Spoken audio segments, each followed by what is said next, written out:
ഇവരെന്താ പറഞ്ഞിരിക്കണമെന്ന് വെച്ചാൽ ഇവർ വാപ്പി മക്കളും MDMൻ്റെ മാഫിയയിൽ തലവരാണ്, MDM യൂസ് ചെയ്യും. പക്ഷേ ഈ പോലീസ് വന്നിട്ട് ഒരാളെ ടാർഗറ്റ് ചെയ്തിട്ട് തല്ലുകയെന്ന് പറയില്ലേ, അതേപോലെ എൻ്റെ വാപ്പാനെ തല്ലിയത്. വാപ്പാനെ തല്ലണതും പോലീസുകാർ നോക്കി നിൽക്കുക, എന്നിട്ട് നാട്ടുകാർ തല്ലുക.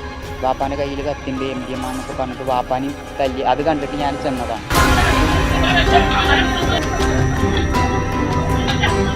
തുർക്കി സുബി എന്ന് പറയുന്ന ആൾ പോലീസിൻ്റെ ലാത്തി മേടിച്ചിട്ട് എന്നെ തല്ലി. മറ്റേ ഷാഹിദ് അലി എൻ്റെ കമ്പി കൊണ്ട് തലക്കടിച്ചപ്പോൾ ഞാൻ കൈ തടുത്തു. ഇവിടെ ചതവുണ്ടായിരുന്നു. എൻ്റെ കാലിമ്മയും കയ്യമ്മയും മുതുകിലും നിറച്ച് ദേഹത്ത് മൊത്തം അന്ന് നല്ല പരിക്കുണ്ടായിരുന്നു. നടക്കാൻ പോലും വെച്ചിരുന്നില്ല. അല്ലെങ്കിൽ വീട്ടിൽ കടന്ന് ഞങ്ങൾ നിരങ്ങും, പോലീസിൻ്റെ ട്യൂണിൽ വർത്താനം പറയുന്നൊക്കെ പറഞ്ഞിട്ട് എന്നെ ഭീഷണിപ്പെടുത്തി. എൻ്റെ കയ്യിലും കത്തിയുണ്ട്. ഇവനാണ് ഈ തുർക്കി സുബി. ഇവൻ്റെ കയ്യിൽ കത്തിയാണ്, ഇവന് MDM ആണെന്നൊക്കെ പറഞ്ഞിട്ട് തുർക്കി സുബി പോലീസിന് പിടിച്ചു കൊടുക്കുക ചെയ്തത്. കേരള പോലീസ് ഇപ്പോൾ കസ്റ്റഡി മർദ്ദനങ്ങളുടെ കാര്യത്തിൽ ഇപ്പോൾ നിരന്തരം ചർച്ചാ വിഷയമാണ്. ഓരോ ദിവസം വരുംതോറും ഓരോരോ സംഭവങ്ങൾ കേരള പോലീസിൻ്റെ മുഖച്ഛായയെ തന്നെ മാറ്റിമറിക്കുകയാണ്. കഴിഞ്ഞ ദിവസം ചാവക്കാട് നടന്നിട്ടുണ്ടായിട്ടുള്ള ഒരു സംഭവം, യൂത്ത് കോൺഗ്രസിൻ്റെ ഒരു നേതാവിനെ അതിമൃഗീയമായിട്ടുള്ള രീതിയിൽ പോലീസ് മർദ്ദിച്ച ശേഷം വന്നിട്ടുള്ള CCTV ദൃശ്യങ്ങൾ.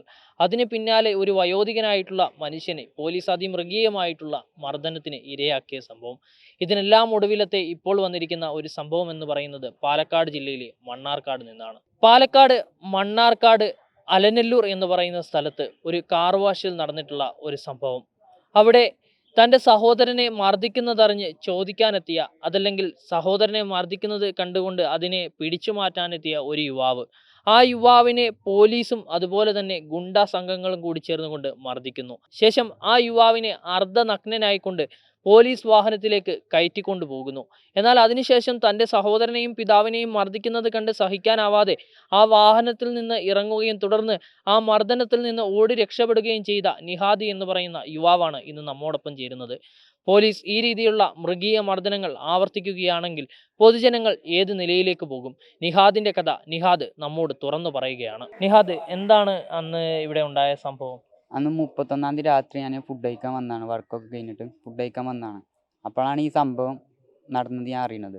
എന്താണ് നിഹാദിന്റെ ജോലി? എന്താണ്? ഞാൻ ഇലക്ട്രീഷ്യനാണ്, ഇലക്ട്രിക്കൽ വർക്കാണ് ചെയ്യണത്. അപ്പോൾ ജോലിയൊക്കെ കഴിഞ്ഞതിന് ശേഷം നിഹാദ് ഇവിടെ ഭക്ഷണം കഴിക്കാൻ വേണ്ടി എത്തിയതാണ്. അതെ, ഞാൻ ഇടയ്ക്ക് ഭക്ഷണം കഴിക്കാൻ പോകലുണ്ട്. പക്ഷേ അന്ന് ഉമ്മാനോട് പറഞ്ഞിട്ട് ഞാൻ പോയി. അപ്പോൾ ഇവിടെ ഒരു സംഭവം ഇങ്ങനെ ഇതറിഞ്ഞിട്ട് ഞാൻ വാപ്പ എത്തിയപ്പോൾ ഞാൻ വന്നത്. അപ്പോഴാണ് ഈ സംഭവം അറിയണത്. ഇങ്ങനെ സംഘർഷം ബ്രദറിൻ്റെ ഫ്രണ്ട്സും ഉണ്ട് ഇവിടെ. അപ്പോൾ പിന്നെ അതറിഞ്ഞിട്ട് ബ്രദറിനെ തല്ലണുണ്ട് എന്ന് പറഞ്ഞിട്ട് വാപ്പ എത്തിയപ്പോൾ ഞാനും ഇതെന്താ സംഭവം ശരിക്കും അറിഞ്ഞിരുന്നില്ല. ഇരുട്ടായിരുന്നു, ഇവിടെ ഫുള്ള് ഇരുട്ടായിരുന്നു. അപ്പോൾ വാപ്പ എത്തിയപ്പോൾ വാപ്പാൻ്റെ പിന്നാലെ ഞാൻ എത്തുകയും ചെയ്തു. പിന്നെ കുറച്ച് കഴിഞ്ഞപ്പോൾ ഒരു 3-4 മിനിറ്റ് കഴിഞ്ഞപ്പോൾ പോലീസ് ഇവിടെ എത്തുക ചെയ്തത്. പോലീസ് എത്തിയിട്ട് മറ്റേ ബ്രദറിൻ്റെ ഫ്രണ്ട്സും രക്ഷപ്പെട്ടു. പിന്നെ വാപ്പാനെ കിട്ടി. വാപ്പാൻ്റെ കയ്യിൽ കത്തിണ്ട്, MDM ആണെന്നൊക്കെ പറഞ്ഞിട്ട് വാപ്പാനെയും തല്ലി. അത് കണ്ടിട്ട് ഞാൻ ചെന്നതാണ്. അപ്പോൾ എൻ്റെ കയ്യിലും കത്തിണ്ട്. ഇവനാണെന്ന് പറഞ്ഞാൽ ഈ തുർക്കി സുബി, ഇവൻ്റെ കയ്യിൽ കത്തിയാണ്, ഇവന് MDM ആണെന്നൊക്കെ പറഞ്ഞിട്ട് തുർക്കി സുബി പോലീസിന് പിടിച്ചു കൊടുക്കുക ചെയ്തത്. പോലീസ് എന്താ ചെയ്തതെന്ന് വെച്ചാൽ എൻ്റെ കൈ, ഞാൻ തുണിയാണ് ഇട്ടിരുന്നത്, ആ തുണി ഊരിയിട്ട് എൻ്റെ കൈ കെട്ടിയിട്ട് മറ്റേ പോലീസും തല്ലി. അതിന് പുറമെ ഈ ആൾക്കാരും എന്നെ തല്ലുക ചെയ്തത്. തുർക്കി സുബി, അതേപോലെ മറ്റേ ഷാഹിദ് അലി, സാദിഖ് അലി, ഇവരൊക്കെ എന്നെ തല്ലുക ചെയ്തത്. തല്ലി എൻ്റെ കൈ കെട്ടിയിട്ട് ഈ തുർക്കി സുബി എന്ന് പറയുന്ന ആൾ പോലീസിൻ്റെ ലാത്തി മേടിച്ചിട്ട് എന്നെ തല്ലി. നിങ്ങളുടെ ഏത് ഭാഗത്താണ് തല്ലിയത്? എൻ്റെ ഇവിടെ ഉണ്ട്, പിന്നെ കാലുമുണ്ട്, ഇവിടെ മുതുകിൽ നിറച്ചിട്ടുണ്ട്. ആ CCTVയിൽ തല്ലണതും ഉണ്ട്. എനിക്ക് നല്ല പരിക്കുണ്ടായിരുന്നു അന്ന്. പിന്നെ അങ്ങനെ പോയിട്ട് അവിടുന്ന് കുറച്ച് കഴിഞ്ഞപ്പോൾ 2-3 ആൾക്കാർ വേറെയും തല്ലിയിരുന്നു. കണ്ടാൽ മനസ്സിലാവും, ആ പോലീസിന് എനിക്ക് കണ്ടാൽ മനസ്സിലാവും. പിന്നെ ഇന്നെ ജീപ്പ് കയറ്റുക ചെയ്തത്. അതിനുശേഷം പിന്നീട് എങ്ങനെയാണ് നിഹാദ് രക്ഷപ്പെട്ടത്? പിന്നെ വാപ്പ വന്നു. വാപ്പാനെ ഈ പോലീസുകാരും അതേപോലെ ഈ തുർക്കി സുബി, പാക്കത്ത് യൂസൈ, ഇവിടെ നിന്നിന്ന് 5-6 ആൾക്കാർ വാപ്പാൻ്റെ എതിരെ തിരിഞ്ഞു. അപ്പോൾ ഈ പോലീസും അവിടെ നിന്ന് എനിക്ക് ചുറ്റുവട്ടം നിന്നിന്ന് എൻ്റെ കാവലായിട്ട്, അതായത് ഞാൻ രക്ഷപ്പെടുന്നുണ്ടോ എന്ന് നോക്കാൻ നിന്ന ആൾക്കാരും വാപ്പാൻ്റെ അടുത്തേക്ക് ചെന്നു. ഈ സർവീസ് സെൻറ്ററിൻ്റെ ഉള്ളിലാണ് പിന്നെ സംഭവം നടന്നത്. അപ്പോൾ വാപ്പാനെ തല്ലണത് കണ്ട് നിൽക്കാനേ എനിക്ക് പറ്റിയതുള്ളൂ. അതായത് നിങ്ങളുടെ പിതാവിനെ ഇത്രയും വലിയൊരു സംഘം മർദ്ദിക്കുന്നത് കണ്ട് ഒന്ന് നോക്കി നിൽക്കാനുള്ള ഒരു അവസ്ഥ മാത്രമേ നിങ്ങൾക്ക് ഉണ്ടായിരുന്നുള്ളൂ. അതെ, അന്ന് ആ സംഭവം നടന്നപ്പോൾ എനിക്ക് നോക്കി നിൽക്കാനുള്ള ഒരു ഇതുള്ളൂ ഉണ്ടായിരുന്നത്. എൻ്റെ കാലിമ്മയും കയ്യമ്മയും മുതുകിലും നിറച്ച് ദേഹത്ത് മൊത്തം അന്ന് നല്ല പരിക്കുണ്ടായിരുന്നു. നടക്കാൻ പോലും വഹിച്ചിരുന്നില്ല. അങ്ങനെ മർദ്ദിച്ചിരുന്നു. എന്നിട്ട് പിന്നെ വാപ്പാനെ തല്ലണത് പോലീസുകാർ നോക്കി നിൽക്കുക, എന്നിട്ട് നാട്ടുകാർ തല്ലുക. അതായത് നിങ്ങളുടെ നാട്ടുകാരാണോ അതോ പുറത്തു നിന്നുള്ള ആൾ? അതായത് ഈ സംഘർഷം നടന്നത് 31-ാം തീയതി രാത്രി 10:30-ക്കാണ്. അതും ഇവിടെ സ്ഥിരമായിട്ട് ഈ ചുറ്റുവട്ടത്തിലെ ആൾക്കാരാണ്. പിന്നെ ഈ 3 കിലോമീറ്റർ അപ്പുറത്തു നിന്നാണ് ഇങ്ങോട്ട് തല്ലാൻ വന്നിക്കണേ. അതും കോംപ്രമൈസ് എന്ന് പറഞ്ഞ് വന്നത്. എന്നിട്ട് വടിയും മറ്റേ ഇവിടെ വറക് പെരയാണ്, അവിടുന്ന് വടിയും കമ്പിയൊക്കെ ആയിട്ടാണ് അവർ വരുന്നത് തന്നെ. എന്നിട്ട് ചോദിച്ചിട്ടുള്ളത് തന്നെ ആർക്കാ തല്ലണ്ടേ, കോംപ്രമൈസിനാണ് പറഞ്ഞിരിക്കണത്. എന്നിട്ട് ആർക്കാ തല്ലണ്ടേന്ന് പറഞ്ഞിട്ട് ബ്രദറിൻ്റെ ഫ്രണ്ട്സിനെ തല്ലുക ചെയ്തത്. അപ്പോൾ അങ്ങനെ ഒരു മർദ്ദനം നിങ്ങളുടെ സഹോദരനെയും അതുപോലെ തന്നെ സഹോദരൻ്റെ സുഹൃത്തുക്കളെയും മർദ്ദിക്കുന്നത് കണ്ടിട്ടും പോലീസ് ഈ മർദ്ദനം നടക്കുന്ന സമയത്ത് പോലീസ് ഇവിടെ ഈ പ്രതികൾ മർദ്ദിക്കുന്ന നിങ്ങളുടെ സഹോദരനെയും സുഹൃത്തുക്കളെയും മർദ്ദിച്ച് ഒരുപാട് സമയത്തിന് ശേഷമാണ് ഇവിടെ എത്തുന്നത്. അതെ, ആ ഒരു സമയത്തിന് ശേഷം ഇവിടെ എത്തിയതിന് ശേഷം ഇവിടെ പോലീസ് ചെയ്തിട്ടുള്ള ഒരു സംഭവം എന്ന് പറയുന്നത് നിങ്ങളുടെ പിതാവിനെ ഇവിടെ ഇട്ട് മൃഗീയമായിട്ടുള്ള രീതിയിൽ പോലീസും അതുപോലെ തന്നെ ഈ ഗുണ്ടാ സംഘങ്ങളും ചേർന്ന് മർദ്ദിക്കുന്ന ഒരു സാഹചര്യമാണ് ഉണ്ടായത്. അതെ, മുൻവൈരാഗ്യമുള്ള പോലെയാണ് വാപ്പാനെ കാട്ടിയത്. എന്താണെന്ന് വെച്ചാൽ ഈ പോലീസ് വന്നപ്പോൾ ഇവരെ കയ്യിലൊക്കെ ഈ 10-40ഓളം ആൾക്കാരുണ്ടായിരുന്നു. ഇവരെ കയ്യിൽ വടിയും കമ്പികളൊക്കെ ഉണ്ടായിരുന്നു. പക്ഷേ ഈ പോലീസ് വന്നിട്ട് ഒരാളെ ടാർഗറ്റ് ചെയ്തിട്ട് തല്ലുക എന്ന് പറയില്ലേ, അതേപോലെയാണ് എൻ്റെ വാപ്പാനെ തല്ലിയത്. ഈ 10-40 ആൾക്കാർ ദേഹത്തൊരു പോറൽ പോലും ഇല്ല, ഈ പോലീസ് തല്ലിൻ്റെ ഒരു പാട് പോലും ഇല്ല. എന്നിട്ട് എൻ്റെ വാപ്പാനെ ടാർഗറ്റ് ചെയ്ത് തല്ലിയ പോലെ എനിക്ക് ഫീൽ ആയത് അന്ന് ഞാൻ കണ്ടു നിന്നിട്ട് ഞാൻ പിന്നെ വന്നതാ. എന്നിട്ട് ഇവന് MDM ആണ്, ഇവൻ്റെ അരിയിൽ കത്തിയുണ്ട് എന്ന് പറഞ്ഞിട്ട് തുർക്കി സുബൈർ, ഇത് പോലീസ് അവനെ പുടി എന്ന് പറഞ്ഞിട്ട് ആ CCTV ദൃശ്യത്തിൽ അയാൾ പറയണതും ഉണ്ട്. എന്നിട്ട് എൻ്റെ കൈയൊക്കെ കെട്ടിയിട്ട് ഈ തുർക്കി സുബി അതേപോലെ മറ്റേ സാബിക്കലി ഇവരൊക്കെ എന്നെ തല്ലുക ചെയ്ത്. കരിമ ചൗക്കത്ത് ഇവരൊക്കെ വടിയെടുത്തിട്ട് തല്ലുക ചെയ്ത്. അതിൽ മറ്റേ ഷാഹിദലി എൻ്റെ കമ്പി കൊണ്ട് തലക്കടിച്ചപ്പോൾ ഞാൻ കൈ തടുത്തു, ഇവിടെ ചതവുണ്ടായിരുന്നു. പിന്നെ ഇന്നെ ജീപ്പ് കയറ്റി, ജീപ്പിൻ്റെ അവിടെ നിന്ന് കുറേ തല്ലി. ഈ നാഫി എന്ന് പറഞ്ഞ ഒരാൾ ഇതിലുണ്ടായിരുന്നില്ല. അവരുടെ നാട്ടുകാരെ ഇന്നെ തല്ലണ കണ്ടപ്പോൾ ഒരു അരം കയറിയിട്ട് തല്ലിയതാണ് ഈ നാഫി എന്ന് പറയുന്ന ആൾ. നിങ്ങളെ ഒരു ഒറ്റയ്ക്കിട്ട് ഒരാളെ തല്ലുന്നത് കാണുമ്പോൾ സ്വാഭാവികമായിട്ടും തല്ലാനുള്ള ഒരു ത്വരമൊത്ത് ചെയ്തതാണെന്നാണ് നിങ്ങൾ പറയുന്നത്. അതെ, അങ്ങനെ ചെയ്താണ് ഈ നാഫി എന്ന് പറയുന്ന ആള്. അതിനുശേഷം ഈ നാഫിയൊക്കെ നിങ്ങളുടെ വിഷയത്തിൽ അതിനുശേഷം നിങ്ങൾ പരാതികളുമായിട്ട് മുന്നോട്ട് പോയിട്ടുണ്ടായിരുന്നു? ഞാൻ മുന്നോട്ട് പോയിരുന്നു, പക്ഷേ ഇൻ്റെത് കേസ് എടുത്തിട്ടില്ല. പോലീസ് നിങ്ങൾ പരാതി കൊടുത്തിട്ടും കേസ് എടുത്തിട്ടില്ല. എന്നിട്ട് എന്താന്ന് വെച്ചാൽ ഞാൻ മുഖ്യമന്ത്രിക്കും എല്ലായിടത്തും കൊടുത്തിട്ട് പിന്നെ വിളിപ്പിച്ചേ. അതിനുശേഷം മുഖ്യമന്ത്രിക്ക് പരാതി കൊടുത്തു. അതിനുശേഷം നിങ്ങൾ DYSP അടക്കമുള്ള ആളുകൾക്ക് പരാതിയുമായിട്ട് ബന്ധപ്പെട്ടതിന് ശേഷം മാത്രമാണ് നിങ്ങളുടെ വിഷയത്തിൽ പോലീസ് ഒരു നടപടിക്ക് തയ്യാറായതെന്നാണോ അതെ, പറയുന്നത്? പോലീസ് പിന്നെയാണ് ഒരു നടപടി എടുത്തിക്കണേ. അപ്പോൾ അവിടുന്ന് പോലീസ് ചോദിച്ചു ഇവനക്ക് FIR ഇട്ടുക്കണോ എന്ന് ചോദിച്ചപ്പോൾ അവിടുന്ന് പറഞ്ഞു ഇല്ല, FIR എടുത്തിട്ടില്ല. പിന്നെ അവിടുന്ന് എന്നോട് ഞാൻ പോലീസിനെതിരെ നിന്നിട്ടാണോ എന്നറിയില്ല, DYSP ഓഫീസിൽ നിന്ന് എനിക്ക് ഒരു അനുഭവം ഉണ്ടായിട്ടുണ്ട്. DYSP ഓഫീസിൽ നിന്നും നിങ്ങളെ ഏത് രീതിയിലാണ് നിങ്ങളെ DYSP ഓഫീസിൽ നിന്നും മോശമായിട്ടുള്ള ഒരു അനുഭവം നിങ്ങൾക്ക് നേരിടേണ്ടി വന്നത്? എന്താന്ന് വെച്ചാൽ അവിടെ മുബാറക്ക് എന്നാണ് പോലീസുകാരൻ്റെ പേര് ആണ്.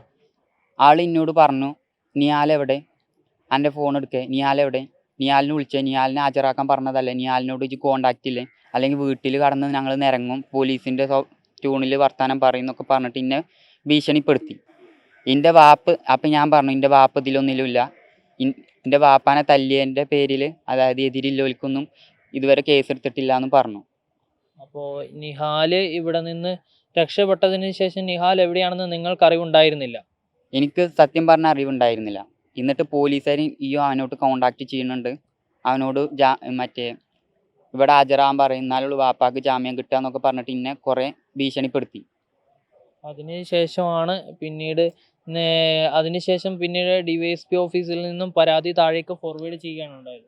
പിന്നെ ഞാൻ മറ്റേ മുഖ്യമന്ത്രിക്ക് കൊടുത്തിട്ടാണ് എനിക്ക് അനുകൂലമായിട്ടൊരു പരാതിക്ക് വിളിച്ചിരിക്കണത്. മറ്റേത് വിളിച്ചിരുന്നു, ഞാൻ കരുതിയത് എൻ്റെ എതിരെടുക്കാനാണ്, അതായത് എനിക്ക് സപ്പോർട്ടായി നിൽക്കാനാണെന്ന് കരുതി. പക്ഷെ അവിടേക്ക് ഞാൻ മുഖ്യമന്ത്രിക്ക് പരാതി കൊടുത്ത് അന്ന് ചെന്നപ്പോൾ അവിടുന്ന് ആ മുബാറക്ക് സാറ് എന്താ പറഞ്ഞതെന്ന് വെച്ചാൽ, ഇവൻ്റെ പേരിൽ ഇതിൽ കേസ് എടുത്തിട്ടില്ല, ഇവൻ്റെ വാപ്പാൻ്റെ മൊഴിയിലാണ് ഇവൻ്റെ ഇതാക്കിയിട്ട്, അപ്പോഴും എൻ്റെ പേരിൽ എതിരെ FIR എടുത്തിട്ടില്ല. അതായത് നിങ്ങളുടെ പിതാവിൻ്റെ ഒരു വിഷയത്തിൽ പിതാവിൻ്റെ മൊഴിയുടെ അടിസ്ഥാനത്തിൽ മാത്രമാണ് ഇപ്പോൾ കേസുകൾ നിലനിൽക്കുന്നത്. അതല്ലാതെ നിങ്ങളെ മർദ്ദിച്ച വിഷയത്തിൽ കേസ് എടുത്തിട്ടില്ല എന്നാണ് പോലീസ് പറയുന്നത്. കേസ് എടുത്തിട്ടില്ല എന്നാണ് അപ്പോഴാണ് എനിക്ക് മനസ്സിലായത് ഇങ്ങനെ എടുത്തിട്ടില്ല എന്ന്. അതിനുശേഷമാണ് പിന്നീട് മുഖ്യമന്ത്രിക്ക് പരാതി കൊടുക്കാൻ തയ്യാറായത് അല്ലേ? മുഖ്യമന്ത്രിക്ക് പരാതി കൊടുത്തിട്ടാണ് പിന്നെയാണ് എൻ്റെ ഇതിൽ കേസ് എടുത്തിരിക്കുന്നത്. നിങ്ങളുടെ ഒരു പരാതിയിൽ നിലവിൽ ഇപ്പോൾ കേസ് എടുത്തിട്ടുള്ളത്. ഇപ്പോൾ നിലവിൽ ആ കേസിന്റെ അവസ്ഥ എന്താണ്? അവസ്ഥ അന്ന് ഒരു 3-4 ദിവസം മുന്നേ വിളിച്ചതാണ്, പിന്നെ ഇതുവരെ അന്വേഷിച്ചിട്ടോ കാര്യങ്ങളൊന്നുമില്ല. അതിലെ പ്രതികളെ ആരെങ്കിലും പോലീസ് ബന്ധപ്പെട്ടിട്ടതായിട്ടുള്ള വിവരങ്ങൾ നിങ്ങൾക്ക് കിട്ടിയിട്ടുണ്ടോ? അത് എന്നെ അറിയിച്ചിട്ടില്ല, ഇനി എന്താ അറിയില്ല. ഇത് അന്വേഷിക്കണമെന്ന് എനിക്ക് കറക്റ്റായിട്ട് അറിയില്ല. പക്ഷെ പിന്നീട് എനിക്ക് ഇന്നായിട്ട് ബന്ധപ്പെട്ടിട്ടില്ല അവർ.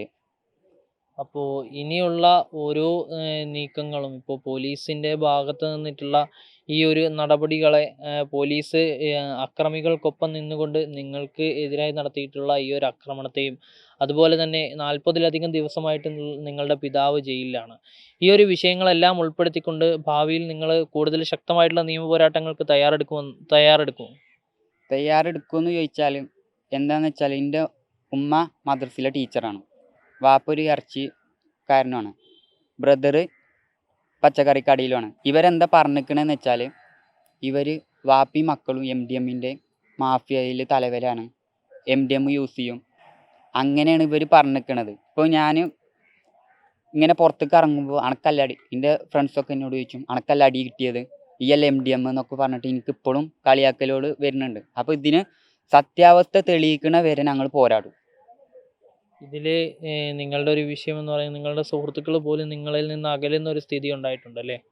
ഈ സംഭവം പറഞ്ഞിട്ട് ഇവൻ MDM ആണ്, ഇവൻ്റെ വാപ്പ MDM ആണെന്നൊക്കെ പറഞ്ഞിട്ട് ഇന്നെ കളിയാക്കേണ്ട അവസ്ഥ പോലും എനിക്കുണ്ടായിട്ടുണ്ട്, ഈ തുർക്കി സുബൈർ പിന്നെ ആലാ റഷീദ് ഇവരൊക്കെ കാരണം.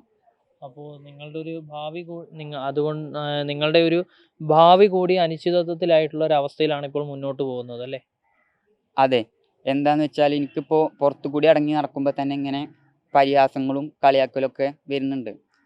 ഇപ്പോഴും നാട്ടിൽ ഞങ്ങൾ MDM വലിച്ചും MDM യൂസ് ചെയ്യും എന്നൊക്കെ പറഞ്ഞിട്ടാണ്. ഇത് കാറ് തട്ടീൻ്റെ ഒരു ഇതാണ്, പക്ഷെ എന്നാലും ഇത് പിന്നെ അവർ ലഹരിൻ്റെ എതിരാക്കി ലഹരിക്കാക്കി മാറ്റി. എൻ്റെ ബ്രദറും വാപ്പിയും മക്കളും ഒക്കെ ലഹരി വേട്ടക്കാരാണെന്നൊക്കെ പറഞ്ഞിട്ട് ആക്കി തീർത്തു അവർ.